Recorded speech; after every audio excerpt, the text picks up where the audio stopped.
How did a Harvard student create a social revolution that connected billions of people around the world? This is the story of Mark Zuckerberg, the founder of Facebook, and his incredible journey to global success. Ready to be inspired? Mark Zuckerberg was born on May 14, 1984 in New York.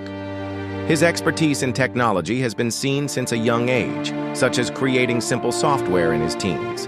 And his biggest decision was leaving Harvard to pursue his vision of building Facebook. Initially, he created a platform for the purpose of connecting Harvard students. But who would have thought his courage and innovation? Mark faced technical and legal challenges while building this platform. And at that time, he did not know that his idea would change the way the world communicates.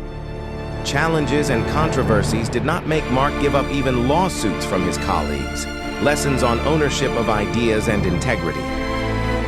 Struggles with regulators. How did Mark maintain Facebook's vision amidst criticism?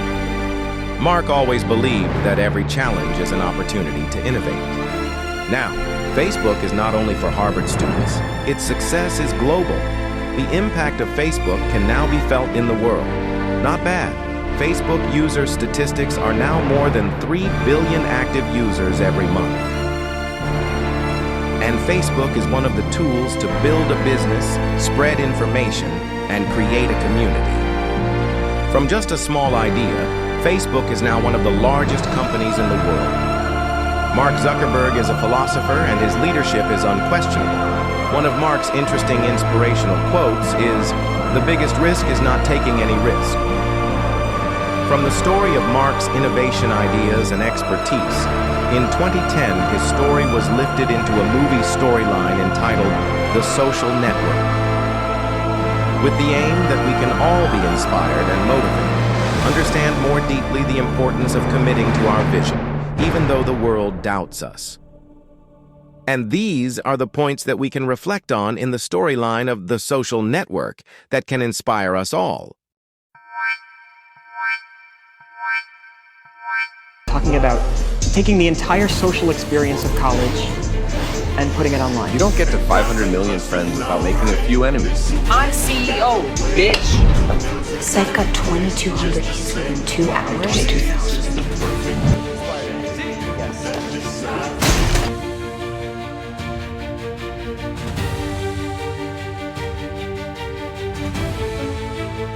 Hey, you know what? Settle an argument for us. I say it's time to start making money from the Facebook, but Mark doesn't want to advertise you. Who's right? Neither of you get. The Facebook is cool, that's what it's got going for it. Yeah. You don't want to ruin it with ads because ads aren't cool. Exactly. It's like you're throwing the greatest party on campus and someone saying it's got to be over by 11. That's exactly right. You don't even know what the thing is yet. Exactly. How big it can get, how far it can go. This is no time to take your chips down. $1 million isn't cool. You know what's cool? You? $1 billion. Shut everybody up. People want to go on the internet and check out their friends, so why not build a website that offers that? Friends, pictures, profiles, whatever you can visit, browse around. Maybe it's someone you just met at a party. Were you aware that you were signing your own death certificate? No. I was your only friend. Mark! He's wired in. Sorry? He's wired in. Is he? Yes.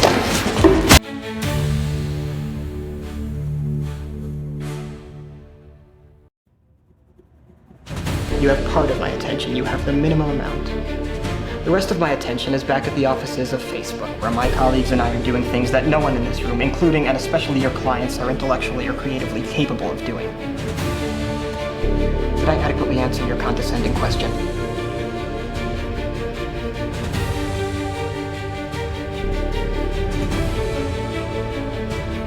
I have 12:45. Why don't we say that's lunch? Back at 2:30. Need 42 days to study our system and get out ahead. Do you see any of your code on Facebook? Mark, Did I use any of your code? you stole our whole goddamn idea. Tell us. Match.com for Can I Harvard. continue with my deposition? You know, you really don't need a forensics team to get to the bottom of this. If you guys were the inventors of Facebook, you've invented Facebook.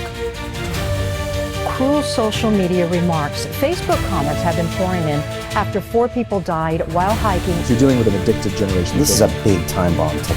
These kids who commit suicide, you go look at their Instagrams, you would have no clue. Mr. Zuckerberg, Would you be comfortable sharing with us the name of the hotel you stayed in last night?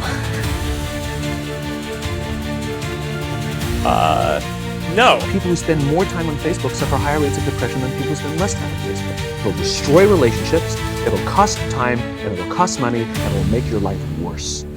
To be human means that you are persuadable in every single moment. It doesn't matter what language you speak, it doesn't matter how intelligent you are. It's not about what someone knows, it's about how your mind actually works. We now know that many of the major social media companies hire individuals called attention engineers who borrow principles from Las Vegas casino gambling, among other places, to try to make these products as addictive as possible. We are all vulnerable to social approval. We really care what other people think of us. When you upload a new photo of yourself on Facebook, that's a moment where our mind is very vulnerable to knowing what other people think of my new profile photo.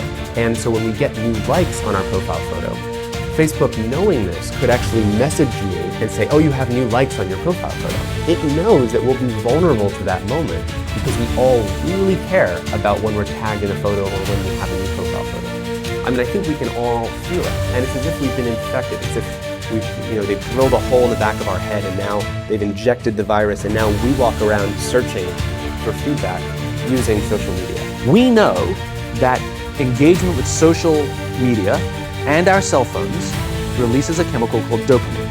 Dopamine is the exact same chemical that makes us feel good when we smoke, when we drink, and when we gamble. In other words, it's highly, highly addictive. You have an entire generation that has access to an addictive, numbing chemical called dopamine through social media and cell phones as they're going through the high stress. They don't have the coping mechanisms to deal with stress. So when significant stress starts to show up in their lives, they're not turning to a person, they're turning to social media. They're turning to these things which offer temporary relief. We know, the science is clear, we know that people who spend more time on Facebook suffer higher rates of depression than people who spend less time on Facebook. That's a problem. That's an addiction.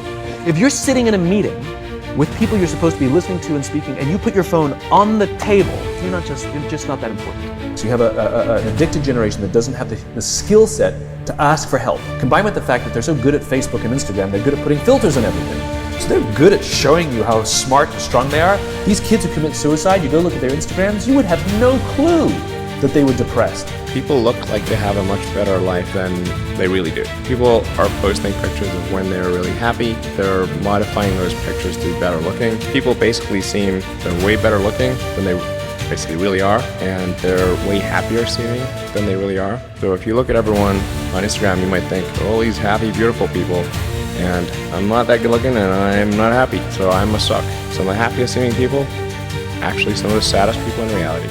Social media isn't real, but you don't ever see real life. The 99% of our lives, the behind the scenes, the unglamorous, unfiltered, day-to-day, bland normality. And you end up comparing your behind the scenes to other people's fake highlight reel and using others as a mirror or benchmark for how you should look, how successful you should be, or how you should live. You'll become your happiest self when you stop putting pressure on yourself to be more like someone else. And they know that this causes depression. They're injecting things into your head that you didn't ask for. Our lives are becoming more transparent, just inevitably. It's just pulling us. It'll destroy relationships, it'll cost time, and it'll cost money, and it'll make your life worse. If you've messaged anybody this week, would you share with us the names of the people you've messaged? No.